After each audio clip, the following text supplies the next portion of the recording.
और बड़ी खबर इस वक्त पटना से आ रही है, जहां न्यूज 18 की खबर पर मोहर लगी है। बिहार में फेज वाइज होगी शिक्षकों का ट्रांसफर, जो है वो फेज वाइज किया जाएगा।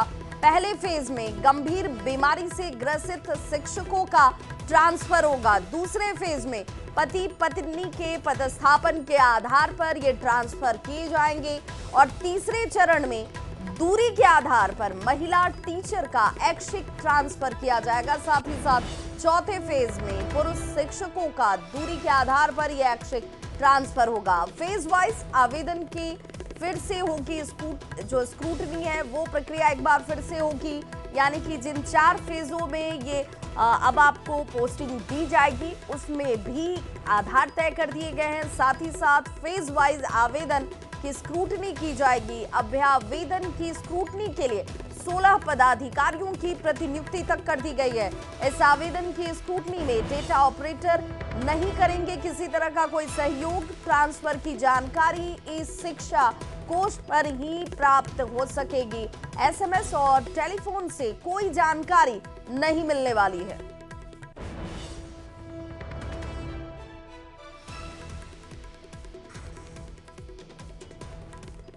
और इस बड़ी खबर के साथ पटना से इस न्यूज 18 संवाददाता रजनीश जुड़ गए हमारे साथ। रजनीश, अब ये मानकर चला जाए कि जो पदस्थापन के आधार 4 चरणों में 4 फेज में कहें वो शिक्षकों के सामने होंगे और उसकी जानकारी उन्हें सिर्फ ई शिक्षा कोष पर ही मिलेगी।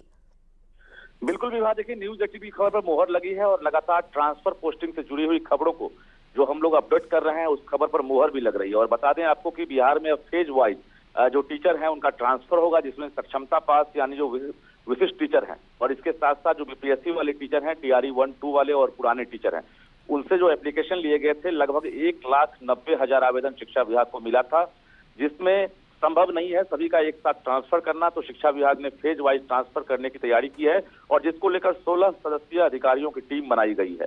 और ये एक्सक्लूसिव जानकारी न्यूज 18 दे रहा है कि जो फेज वाइज ट्रांसफर होगा इसमें पहले फेज में जो कैटेगरी तय किए गए हैं, जिसमें आपको अवसाद रोग से पीड़ित हैं, इसके साथ साथ गंभीर रुग्णता वाले हैं, लीवर हृदय मरीज वाले, और इसके साथ साथ जो दिव्यांग हैं और विधवा परित्यक्ता नारी हैं, इनका ट्रांसफर पहले होगा। और ये ट्रांसफर 6 और 7 जनवरी से ही देखने को मिलेगा ई शिक्षा कोष पर।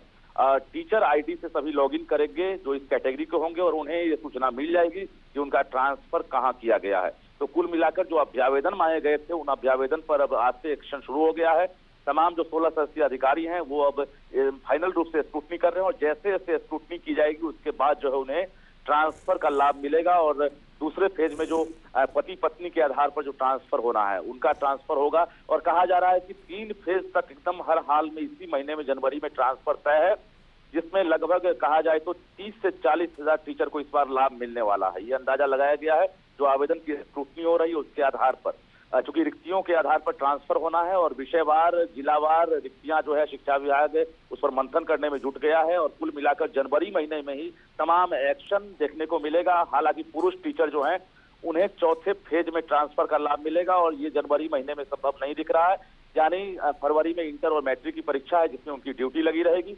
इस दौरान ट्रांसफर पोस्टिंग प्रक्रिया फिलहाल स्थगित की जाएगी फरवरी में, लेकिन उसके तुरंत बाद जो पुरुष टीचर है जो चौथे फेज का ट्रांसफर होगा वो भी संभव होगा। और सरकार का पूरा लक्ष्य है कि हर हाल में जल्द से जल्द जो कहीं ना कहीं एप्लीकेशन देने वाले टीचर हैं उनकी स्क्रूटनी के आधार पर उन्हें ट्रांसफर का लाभ मिले। जो 200 किलोमीटर, 300 किलोमीटर और 100 किलोमीटर के आसपास टीचर हैं उन्हें पहले लाभ मिलेगा और तमाम कैटेगरी तय कर दिए गए हैं। तो कहीं ना कहीं 2 साल से और इससे पहले से नियोजित जो विशिष्ट बने हैं वो इंतजार में थे, जिनका इंतजार खत्म होने वाला है। 2025 में जो चुनावी साल होगा इससे पहले सरकार तमाम जो अड़चने हैं, बाधाएं हैं और इसके साथ साथ जो सौगात हैं उनका लाभ जो है तमाम टीचर्स को या फिर बाकी जो कर्मी हैं उन्हें देने की तैयारी कर ली है। जी विभा, बहुत बहुत शुक्रिया रजनीश इस तमाम जानकारी के लिए।